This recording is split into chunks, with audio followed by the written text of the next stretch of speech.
विवाह के पहले बेटियों को बेटों को कहाँ ले जाया जाता है? देवी जी के मंदिर ले जाया जाता है। क्यों अभी से नहीं ले जाया जा रहा? जब त्रेता में माँ जानकी मैया आई थी तो पहले कहाँ गई थी? गौरी मंदिर गई थी? नहीं गई थी। क्यों गई थी? हे माँ, राम जी यदि हमारे योग्य हो तो ही विवाह हो। आपका आशीर्वाद है कि नहीं?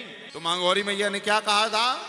मन जाहि राचे हो मेलाहि सोवर सहज सुंदर सावरो करुणा निधान सुजान शील स्नेह जानत रावरो।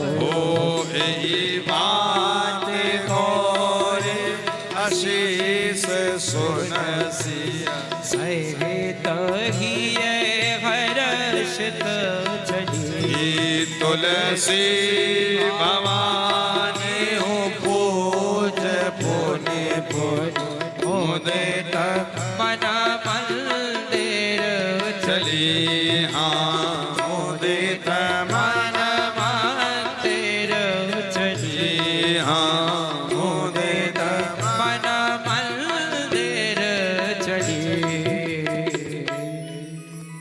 माँ जानकी के सामने पार्वती ने आशीर्वाद दिया था, सहज सुंदर। अब सीता जी सोच रही हमें तो श्यामवरे वाले पसंद हैं, वहां पे तो दो दो खड़े थे, श्याम वर्ण भी और गौरव वर्ण भी। अब सोच रही हैं कि पता नहीं पार्वती जी किसको समझ रही हैं, हमें तो श्यामले वर्ण प्रिय है। अब इन्होंने कहीं गोरे का वरदान दे दिया, फिर तो सब गड़बड़ हो जाए। तो माँ जानकी के पास दोबारा गई थी, माँ जानकी गौरी मैया के पास दोबारा गई थी क्लियर करने के लिए कि माँ ऐसे नहीं मानेंगे, पहले बोल कर बताओ। तब कहा था मन जाहि राचे हो मिलहि सोवर। यहाँ तक तो ठीक है।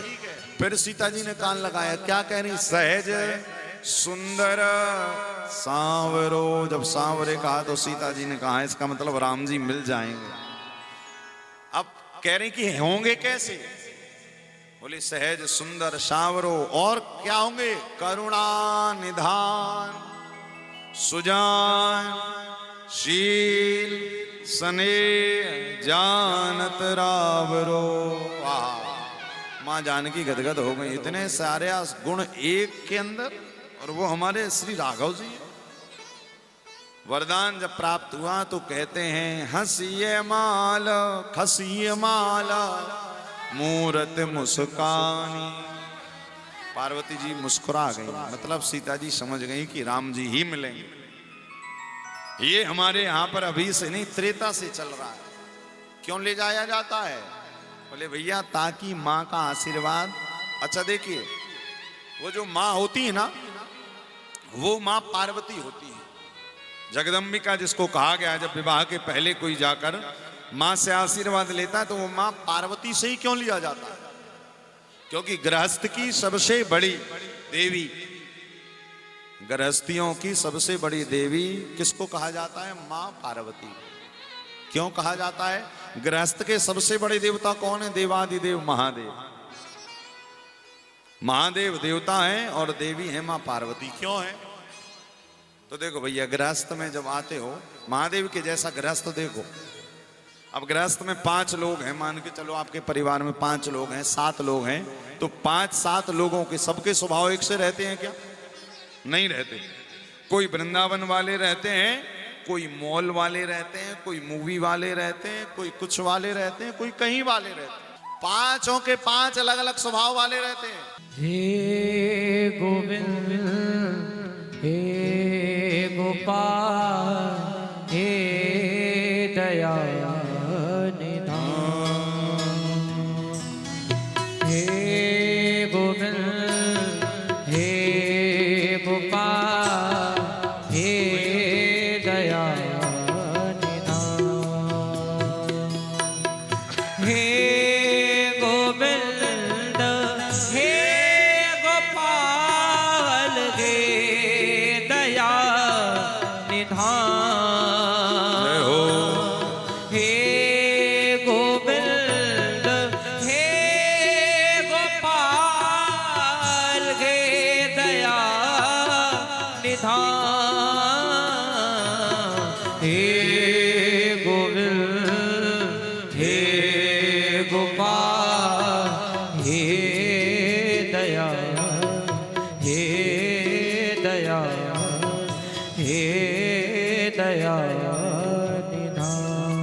बोलो राधा रमण लाल की जय हो, भक्त वत्सल भगवान की जय।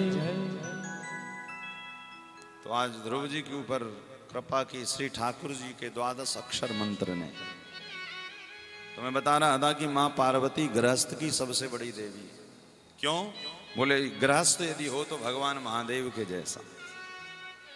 भगवान महादेव का गृहस्थ आप देखिए, स्वयं तो महादेव, क्रोध आ जाए तो तीसरा नेत्र खुल जाए, सब भस्म हो जाए। बगल में बैठी मां जगदम्बा, उनको भी कम क्रोध नहीं आता, आता है तो सुरों के रक्त का पान करने तैयार हो जाती है। पति पत्नी तो अति भरे हुए क्रोधी में, इनके जो गण है वो भी कम नहीं। मां पार्वती का वाहन शेर, बाबा का वाहन नंदी। अब बताओ, शेर यदि नंदी को जंगल में देख ले तो छोड़ेगा? सबसे पहले खाए, सोचेगा आज तो बहुत दिन बाद मिला है। और उसके भी आगे देखो, इनके जो पुत्र हैं भगवान कार्तिकेय, कार्तिकेय जी का वाहन मोर। और बाबा के गले में कौन रहते हैं? बोले सर्प देवता नागराज। तो मोर यदि सर्प को देख लेता तो चोंच मार मार कर मार देता। अब फिर भगवान गणेश देखो, भगवान गणेश का वाहन क्या है? चूहा, मूषक। और मूषक को यदि सर्प देखे तो खा जाए। अब है कि नहीं, सब अलग अलग स्वभाव वाले, एक शेर, एक बैल, एक चूहा, एक मोर, एक सर्प। किंतु ऐसे विपरीत स्वभाव के बाद भी महादेव को क्या कहा जाता है? कर्पूर गौरम करुणावतारम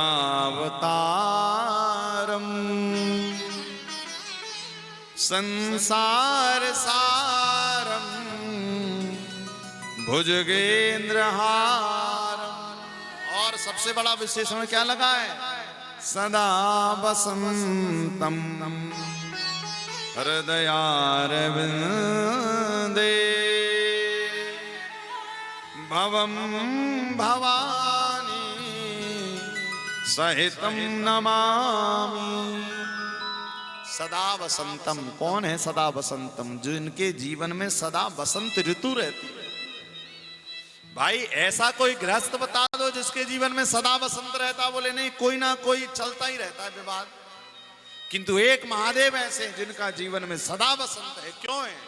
क्योंकि महादेव से पूछा किसी ने कि आपके यहाँ तो इतने झगड़े वाले सारे के सारे, और लिखा हुआ है शिव महापुराण में कि शाम को जब महादेव निकलते ना, शाम के समय को प्रदोष काल कहा जाता है।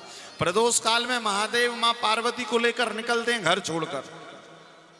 अब घर छोड़कर निकले तो देखो, बैल, शेर, चूहा, सर्प, मोर, चाहे तो ये सब आपस में इतना झगड़ा करें, इतना झगड़ा करें कि जब महादेव आए तो पूरी कैलाश पूरी यहाँ अस्त व्यस्त निकले।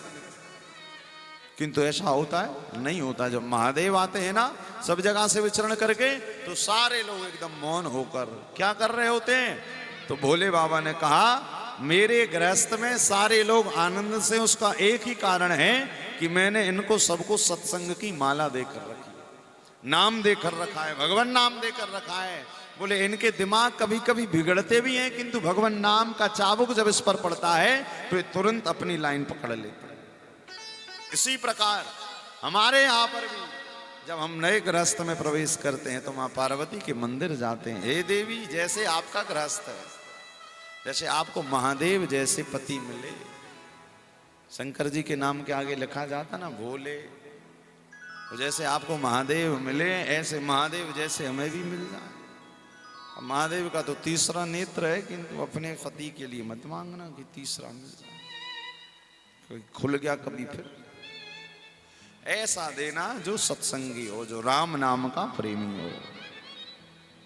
ओढ़नो बिछाओनो सब राम राम राम को। महादेव के जीवन